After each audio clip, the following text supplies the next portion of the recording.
각 시대의 대쟁투 제19장 암흑을 뚫고 비치는 빛 섭리의 움직임. 각 시대를 통하여 세상에서 행하여지고 있는 하나님의 사업은 그것이 개혁 사업이거나 종교 운동이거나를 막론하고 뚜렷한 유사성을 가지고 있다. 인류를 취급하시는 하나님의 원칙은 언제나 동일하다.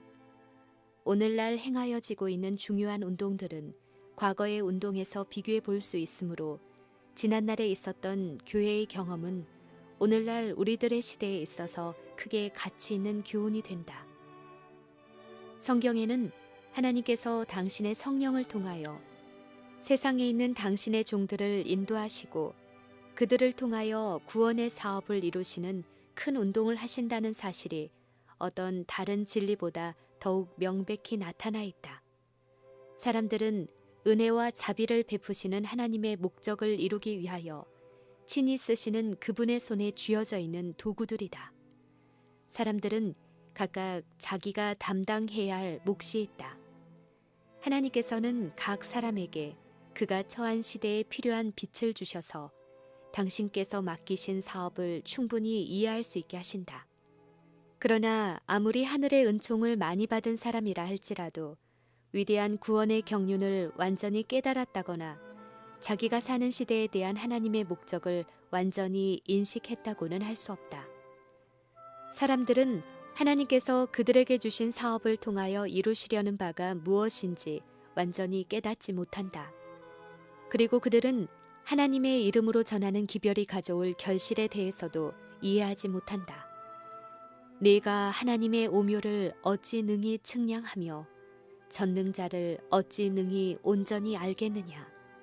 여호와의 말씀에 내 생각은 너희 생각과 다르며 내 길은 너희 길과 달라서 하늘이 땅보다 높음같이 내 길은 너희 길보다 높으며 내 생각은 너희 생각보다 높으니라.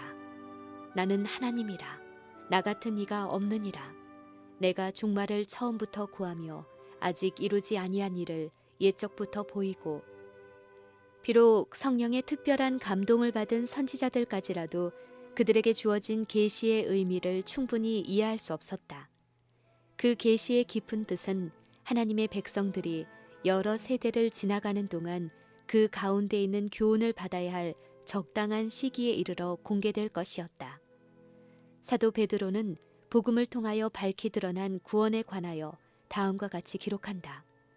이 구원에 대하여는 너희에게 임할 은혜를 예언하던 선지자들이 연구하고 부지런히 살펴서 자기 속에 계신 그리스도의 영이 그 받으실 고난과 후에 얻으실 영광을 미리 증거하여 어느 시 어떠한 때를 지시하시는지 상고하니라. 이 섬긴 바가 자기를 위한 것이 아니요 너희를 위한 것임이 계시로 알게 되었다. 깊고 넓은 하나님의 경륜. 선지자들은 그들에게 계시된 것들을 완전히 깨닫지 못하였으나 하나님께서 그들에게 나타내시고자 하시는 모든 빛을 얻고자 열렬히 노력했다. 그들은 연구하고 부지런히 살펴서 그리스도의 영이 어느 시 어떠한 때를 지시하시는지 상고하였다. 그들의 유익을 위하여 그 예언들이 그분의 종들에게 주어졌던 신약 시대에 사는 하나님의 백성들에게 얼마나 놀라운 교훈인가. 이 섬긴 바가 자기를 위한 것이 아니요 너희를 위한 것임이 계시로 알게 되었다.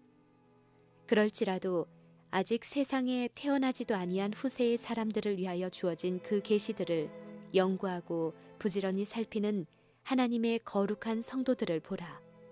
그리고 그들의 거룩한 열성을 하나님의 특별한 은총을 받으면서도 하늘로부터 오는 선물을 냉대하는 후세의 사람들의 끝없는 무관심과 대조해보라. 그 성도들의 태도는 예언을 이해할 수 없는 것이라고 말하면서 안위를 좋아하고 세속을 사랑하는 자들의 무관심에 대한 얼마나 힘있는 견책인가. 물론 유한한 사람의 지력을 가지고 무한하신 분의 계획을 이해한다든가 그분의 목적에 성취되는 과정을 완전히 이해할 수는 없지만은 사람이 하나님께서 주신 기별을 이해하는 일에 있어서 그토록 우둔한 것은 그들의 잘못이나 게으름 때문이다. 일반 사람들은 물론이요, 하나님의 종들까지도 사람들의 견해와 유전과 거짓 교훈 때문에 눈이 어두워져서 하나님께서 당신의 말씀을 통하여 밝혀주신 큰 사건들을 부분적으로밖에 이해하지 못하는 경우가 너무도 많다. 구주께서 세상에 계실 당시에 제자들까지라도 그러하였다. 그들은 메시아께서 이 세상의 임금으로 오시면 이스라엘 나라가 온 세계를 통치하게 될 것이라는 일반 사람들의 생각에 사로잡혀 있었기 때문에 주님께서 받으실 고난과 죽음을 예언한 말씀의 뜻을 이해할 수 없었다. 그리스도께서는 때가 찼고 하나님 나라가 가까웠으니 회개하고 복음을 믿으라는 기별을 주어서 제자들을 내보내셨다. 그 기별은 다니엘서 9장에 근거한 것이었다. 천사는 69주일 후에 기름 부음을 받은 자, 곧 왕이 일어나리라고 선언하였던 것이다. 그러므로 제자들은 원대한 희망과 즐거운 기대를 가지고 메시아의 왕국이 예루살렘에 건설되어 온 세계를 지배할 날이 오기를 바라보고 있었던 것이다. 그들은 그리스도께서 맡기신 기별을 전파하였지만 그들 자신이 그 기별의 의미를 오해하고 있었다. 그들은 다니엘서 9장 25절을 근거로 기별을 전하였지만은 그 다음 절에 기록된 기름 부음을 받은 자가 끊어지리라는 말씀은 깨닫지 못하였다. 그들은 세상에 나면서부터 그 마음에 세상 나라의 영광에 고착되어 있었으므로 예언의 자세한 내용과 그리스도의 말씀까지도 도무지 이해할 수 없었다. 그들은 유대 백성들에게 자비의 초청을 하므로 그들의 의무를 이행하였다. 그리고 그들이 주님께서 다윗의 보좌에 오르실 것으로 기대하고 있을 그때에 주님께서는 뜻밖에도 죄인으로 체포되어 매를 맞으시고 조롱을 받으시고 정죄의 선고를 받아 갈바리의 십자가에 못 박히시는 것을 그들은 목격하였다. 주님께서 무덤에서 쉬고 계시는 동안 제자들의 믿음은 얼마나 큰 실망과 번민으로 충격을 받았던가. 메시아의 고난과 제자들의 슬픔. 그리스도께서는 선지자의 글에 예언된 바로 그 시기에 또한 그대로의 모양으로 오셨다. 성경의 증언은 그분의 봉사를 세밀한 부분에 이르기까지 말했다. 그분께서는 구원의 기별을 전파하였으며 그분의 말씀에는 권세가 있음이러라. 그분의 말씀을 들은 사람들은 그 기별이 하늘에서 온 기별임을 목격하였다. 그 말씀과 하나님의 성령은 하나님의 아들의 거룩한 사명을 입증하였다. 제자들도 그들의 사랑하는 주님에 대하여 여전히 깊은 애정을 가지고 있었다. 그렇지만 그들의 마음은 불안과 의욕에 둘러 있었다. 그들은 번민에 사로잡힌 나머지 그리스도께서 당신의 고난과 죽으심에 관하여 미리 말씀하신 바를 기억하지 못하였다.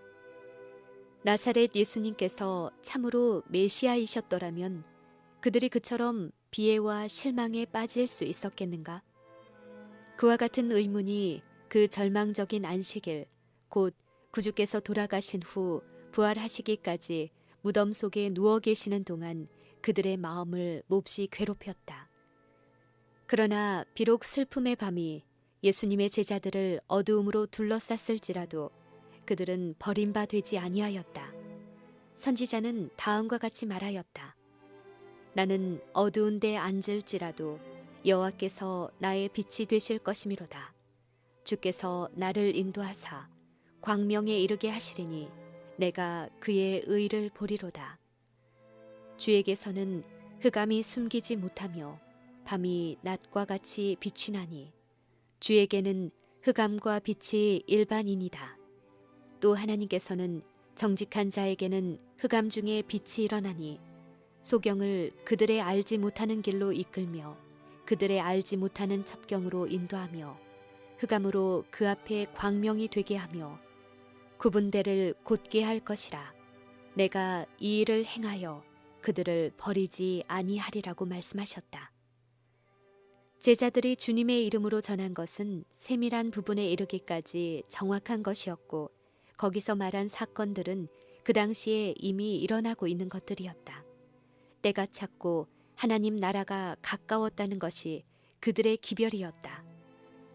때가 차게 되자 곧 다니엘서 9장의 69주일이 끝나고 기름 부음을 받은 자 메시아가 올 기약이 찼을 때에 그리스도께서는 요단강에서 침례 요한에게 침례를 받으시고 성령의 기름 부음을 받으셨다. 그리고 그들이 가까웠다고 선포한 하나님 나라는 그리스도의 죽음으로 건설되었다. 그 나라는 그분의 제자들이 믿고 가르쳤던 바와 같이 이 세상의 나라가 아니었다. 그렇다고 해서 그 나라는 나라와 권세와 온 천하 열국의 위세가 지극히 높으신 자의 성민에게 붙임바 되고 모든 권세 있는 자가 다 그를 섬겨 복종할 영원한 나라, 곧 장차 세워질 불멸의 나라를 의미하는 것이 아니었다. 성경에 기록된 하나님의 나라는 은혜의 왕국과 영광의 왕국을 다 같이 가리키는 데 사용되었다. 은혜의 왕국은 바울이 히브리인들에게 보낸 편지에서 분명히 찾아볼 수 있다. 사도 바울은 그리스도가 우리 연약함을 채울하지 아니하는 자가 아니요 자비하신 중보자이심을 지적한 다음에 그러므로 우리가 긍휼하심을 받고 때를 따라 돕는 은혜를 얻기 위하여 은혜의 보좌 앞에 담대히 나아갈 것이니라 라고 말하였다. 은혜의 보좌는 곧 은혜의 나라를 나타낸다. 왜냐하면 보좌가 있다는 것은 나라가 있다는 것을 의미하기 때문이다. 그리고 그리스도께서는 여러 가지 비유에서 천국이라는 말을 많이 사용하셨는데 그것은 사람의 마음 가운데서 역사하시는 하나님의 은혜를 가리키는 것이다. 은혜의 왕국과 영광의 왕국. 그와 마찬가지로 영광의 보좌란 영광의 왕국을 나타내는 것인데 그 나라는 그리스도의 말씀에 다음과 같이 인용되었다. 인자가 자기 영광으로 모든 천사와 함께 올 때에 자기 영광의 보좌에 앉으리니 모든 민족을 그 앞에 모으리라. 그 나라는 아직 장래에 속한 나라이다. 그 나라는 그리스도께서 재림하실 때에 비로소 건설될 것이다. 은혜의 왕국은 사람이 타락한 이후 범죄한 인류의 구속을 위하여 계획이 세워진 직후에 건설되었다. 그 후로 그 나라는 하나님의 뜻을 따라 그분의 허락에 의하여 존재하게 되었으므로 사람들은 믿음으로 그 나라의 백성이 될 수 있게 되었다.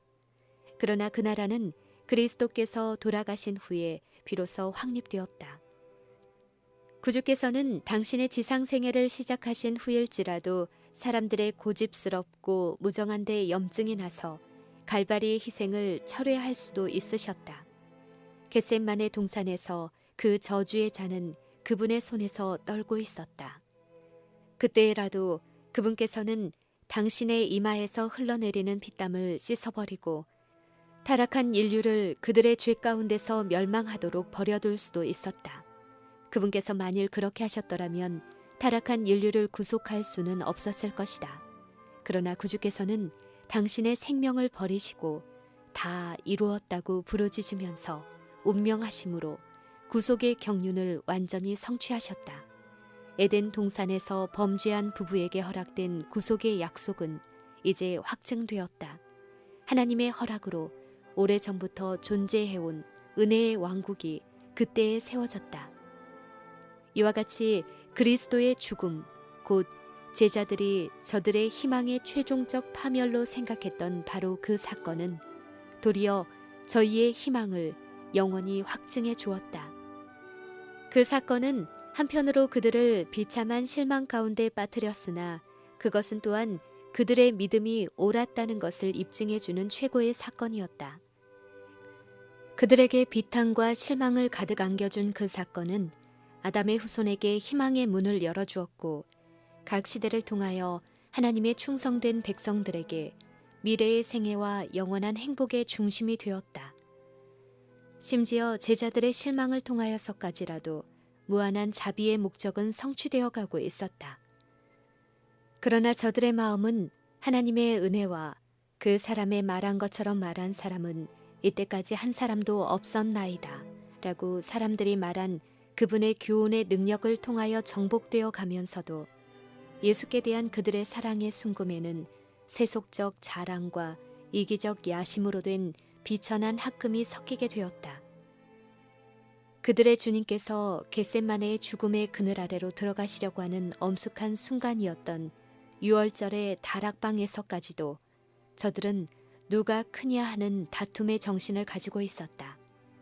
바로 침묵과 겟셋마네 동산의 고민과 심판정과 갈바리의 십자가가 그들의 목전에 절박해 있을 그때에도 그들의 눈에는 보좌와 면류관과 영광 등으로 가득 차 있었다.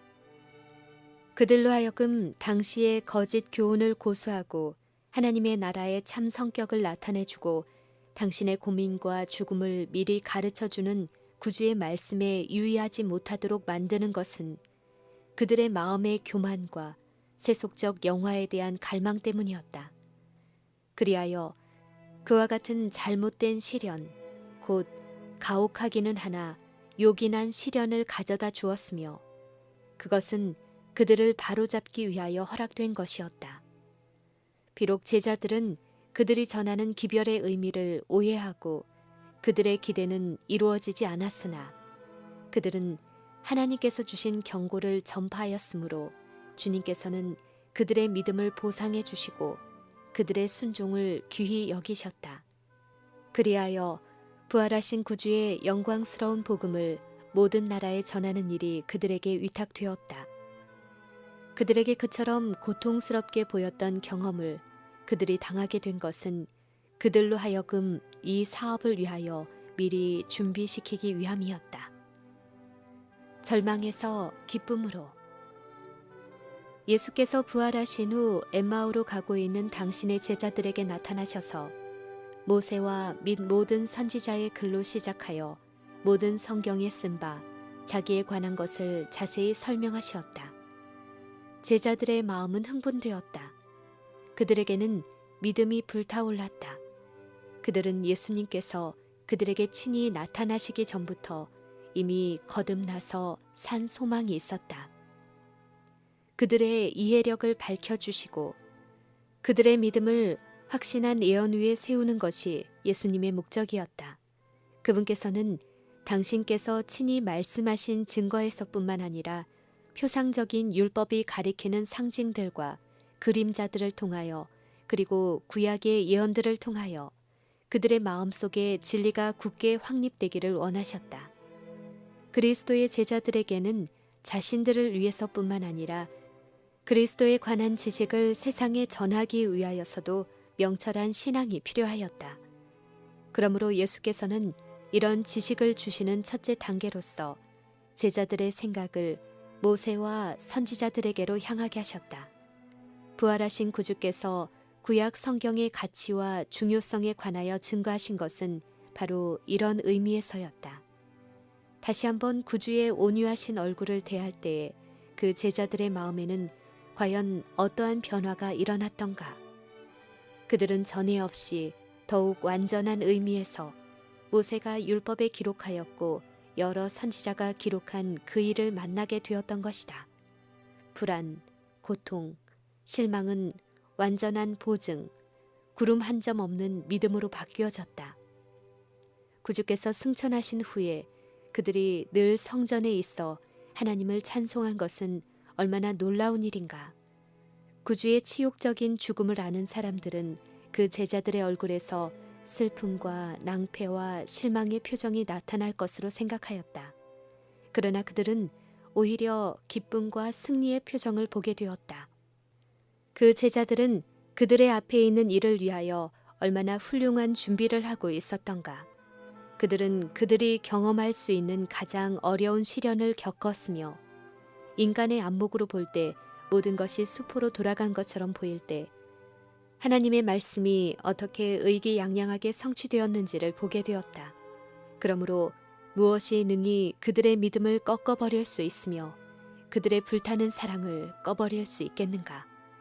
극심한 슬픔 중에서도 그들은 큰 안위를 얻었고 영혼의 닷 같아서 튼튼하고 견고한 소망을 가지게 되었다. 그들은 하나님의 지혜와 능력을 눈으로 보았으므로 사망이나 생명이나 천사들이나 권세자들이나 현재의 일이나 장래의 일이나 능력이나 높음이나 기품이나 다른 아무 피조물이라도 우리를 우리 주 그리스도 예수 안에 있는 하나님의 사랑에서 끊을 수 없으리라는 것을 확신하게 되었다. 그들은 말하였다. 이 모든 일에 우리를 사랑하시는 이로 말미암아 우리가 넉넉히 이기느니라.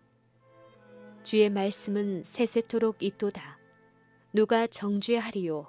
죽으실 뿐 아니라 다시 살아나신 이는 그리스도 예수시니 그는 하나님 우편에 계신 자요 우리를 위하여 간구하시는 자시니라. 주님께서는 내 백성이 영영이 수치를 당치 아니하리로다. 저녁에는 울음이 기숙할지라도 아침에는 기쁨이 오리로다 라고 말씀하셨다. 예수께서 부활하신 날 제자들이 그들의 구주를 만나서 그분의 말씀을 듣고 마음이 뜨거워졌을 때 그들을 위하여 상처를 입으신 그분의 머리와 손과 발들을 보았을 때 승천하시기 전에 그분께서 그들을 베다니로 데리고 가서 축복의 손을 펴고 너희는 온 천하에 다니며 만민에게 복음을 전파하라. 내가 세상 끝날까지 너희와 항상 함께 있으리라 라고 말씀하셨을 때 오순절날에 허락하신 보혜사가 임하사 하늘로부터 능력을 베푸시고 믿는 사람들이 승천하신 주님의 임재를 깨닫고 마음이 감동되었을 때 그들은 비록 그들의 갈 길이 그리스도께서 가신 길과 같이 희생과 순교의 길인 줄 알았을지라도 그들이 제자가 되던 당시에 희망하였던 그대로 세상에 속한 영광을 버리고 주님의 은혜의 복음을 위한 봉사의 대가로 그분께서 오실 때에 받을 의의 면류관을 받고자 하지 않았던가. 우리의 온갖 구하는 것이나 생각하는 것에 더 넘치도록 능히 하실 주님께서는 저들로 당신의 고난에 참여하게 하시고 그분의 기쁨, 곧 많은 아들을 이끌어 영광에 들어가게 하는 기쁨, 영원한 영광의 중한 것, 말할 수 없는 기쁨을 함께 누리게 하신다. 이에 대하여 사도 바울은 우리의 잠시 받는 환난에 경한 것이 우리에게 나타날 영광과 좋게 비교할 수 없도다 라고 말하였다.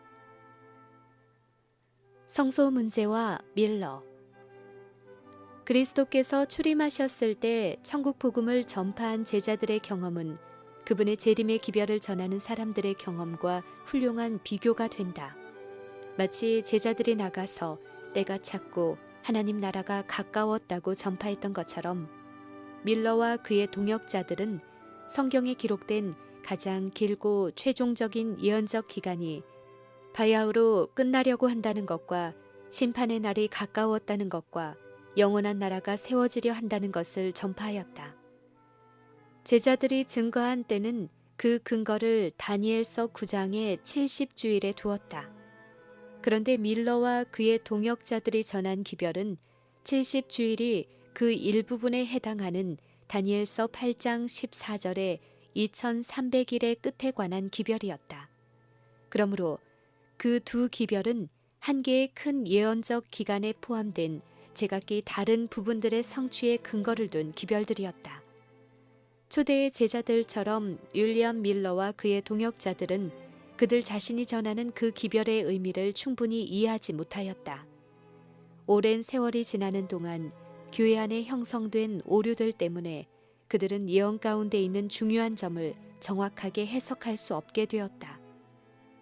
그러므로 그들은 하나님께서 세상에 전하라고 그들에게 맡기신 기별을 전하기는 하였지만 그 의미를 오해함으로 스스로 실망을 당하게 되었다. 밀러는 다니엘서 8장 14절에 2300 주야까지니 그때의 성소가 정결하게 함을 입으리라고 한 말씀을 해석할 때 당시에 일반적으로 성소를 이 세상이라고 생각하던 견해를 채택하였다. 그러므로 성소가 정결하여진다는 말을 주님께서 재림하실 때에 불로써 이 세상이 깨끗해지는 것을 의미하는 것이라고 믿었다. 그러므로 그는 2300 주야의 끝이 분명히 예언된 것을 볼 때에 그것은 재림의 때를 알려준 것이라고 결론지었다. 그와 같이 그의 잘못은 그가 성소에 관한 일반적인 견해를 받아들인 데 기인된 것이었다. 그리스도의 희생과 제사장 직분을 표상하는 구약시대의 상징적 의식에 있어서 성소를 정결케 하는 일은 제사장이 하는 연중 봉사 중에 맨 마지막 것이었다. 그것은 속죄의 사업을 완성하는 일이요, 이스라엘 사람들의 죄를 도말하고 제거해버리는 일이었다. 그것은 하늘의 기록책에 적혀있는 하나님의 백성의 죄를 도말하고 제거하시는 하늘의 대제사장 그리스도의 최후의 봉사를 예표하는 것이었다. 이 봉사는 조사하는 일, 곧 심판하는 일로서 그리스도께서 권세와 영광으로 구름을 타고 재림하시기 전에 있을 일이다. 왜냐하면 그리스도께서 다시 오실 때는 모든 사건이 결정된 후가 되기 때문이다. 예수님께서는 보라, 내가 속히 오리니 내가 줄 상이 내게 있어 각 사람에게 그의 일한 대로 갚아주리라고 말씀하셨다. 또한 요한계시록 14장 7절에 하나님을 두려워하며 그에게 영광을 돌리라. 이는 그의 심판하실 시간이 이르렀음이라고 한 첫째 천사의 기별은 재림 직전에 있을 이 심판을 말한 것이다. 시련을 돌파함. 이 경고를 전한 사람들은 올바른 기별을 바로 그 기별이 요구되는 올바른 때에 선포하였다. 그러나 마치 초기의 제자들이 다니엘서 9장을 근거로 때가 찼고 하나님 나라가 가까웠다는 기별을 전하기는 하였지만 바로 그 성경 가운데 메시아의 죽으심에 대한 예언이 있는 것을 깨닫지 못했던 것처럼 밀러와 그의 동역자들도 다니엘서 8장 14절과 요한계시록 14장 7절을 근거로 기별을 전하면서도 재림 전에 하여야 할 다른 기별이 그 같은 14장에 기록되어 있는 사실을 깨닫지 못하였다. 제자들이 70주일의 끝에 건설될 하나님의 나라에 대하여 오해했던 것처럼 재림 신자들도 2300주야가 마칠 때 일어날 사건을 오해하고 있었다. 이 두 경우는 다 같이 진리에 대하여 사람들의 마음을 어둡게 하는 일반적인 오류를 그냥 받아들이거나 고집함으로 생긴 일이었다. 그 두 종류의 사람들은 다 같이 하나님께서 전하고자 하시는 기별을 전함으로 하나님의 뜻을 성취하기는 하였으나 그들은 다 같이 자기들의 기별을 오해함으로 실망을 당하였다. 그러나 하나님께서는 그 심판에 대한 경고를 저들이 해석하는 그대로 전파하도록 버려두심으로 당신의 자비로운 목적을 이루셨다. 그 큰 날이 임박하였으므로 하나님의 백성들은 그분의 섭리에 의하여 그들의 심중에 있는 것을 그들에게 보여주기 위하여 일정한 시기에 시험을 받게 되었다. 그 기별은 교회를 시험하고 정결케 하기 위하여 필요하였다. 그들은 각자의 애정이 세상으로 향하여 있는지 그리스도와 하늘로 향하여 있는지를 스스로 알아보게 되었다. 그들은 구주를 사랑하노라고 공언해 왔으므로 이제 그들의 사랑을 입증해야 했다. 그들은 세속적 희망과 야망을 버리고 기쁨으로 주님의 재림을 영접할 준비를 갖추고 있었던가. 그 기별은 그들의 참된 영적 상태를 분별할 수 있도록 그들에게 주어진 것이었다. 그것은 그들로 하여금 회개와 겸비로써 주님을 찾도록 그들을 깨우쳐 주기 위하여 은혜로 주신 것이었다. 그 실망은 그들이 전한 기별에 대한 오해로 생긴 것이었으나 이것이 오히려 그들의 유익이 될 것이었다. 그것은 그 경고를 받아들이노라고 공언하는 자들의 마음을 시험하는 것이 될 것이었다. 그들은 실망을 당함으로 그들의 경험을 버리고 하나님의 말씀에 대한 확신을 버려야 할 것이었는가? 그렇지 않으면 그들은 겸손한 마음으로 기도하고 그 예언의 뜻을 이해하지 못한 곳을 찾아내기 위하여 노력할 것이었는가? 얼마나 많은 사람들이 두려운 생각으로 혹은 일시적 충동과 자극으로 동요되었던가. 반신반의의 사람들과 믿지 않는 사람들이 얼마나 많았던가. 많은 사람들이 주님의 나타나심을 기뻐하노라고 공언하였다. 그러나 그들이 세상의 조소와 비난을 견디어야 하고 시기가 지연되고 실망에 빠지는 시험을 당하게 될 때 믿음을 버리지 아니할 것인가?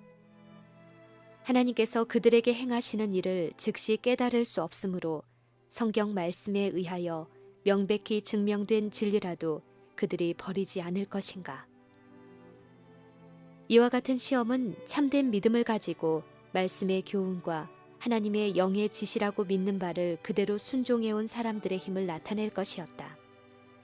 그것은 그들이 성경을 성경 자체의 해석으로 삼지 아니하고 사람의 견해나 해석을 받아들이는 일이 얼마나 위험한 것임을 경험을 통하여 가르쳐 줄 것이었다.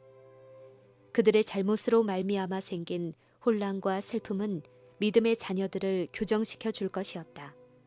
그들은 예언의 말씀을 더욱 세밀히 연구할 것이었고 그들이 가진 믿음의 기초를 더욱 엄밀히 검토해 봄으로 비록 일반 그리스도 교회가 널리 인정하는 바일지라도 그것이 성경의 진리의 기초를 둔 것이 아니면 거부할 것이라는 사실을 배우게 될 것이었다. 그들에게는 초기의 제자들과 마찬가지로 그 시련의 시간이 이해할 수 없는 듯이 보였을지라도 후에 가서는 명백하게 밝혀질 것이었다. 그들이 만일 주께서 나중에 어떻게 행하신 것을 보게 된다면 그 시련이 저들의 잘못에 기인된 것이었을지라도 그들을 향하신 하나님의 사랑의 계획은 확실하게 성취되고 있었다는 것을 깨달을 것이다. 그들은 주는 가장 자비하시고 긍휼히 여기는 자시며 여호와의 모든 길은 그 언약과 증거를 지키는 자에게 인자와 진리로다라고 한 성경의 말씀을 귀중한 경험을 통하여 배우게 될 것이다.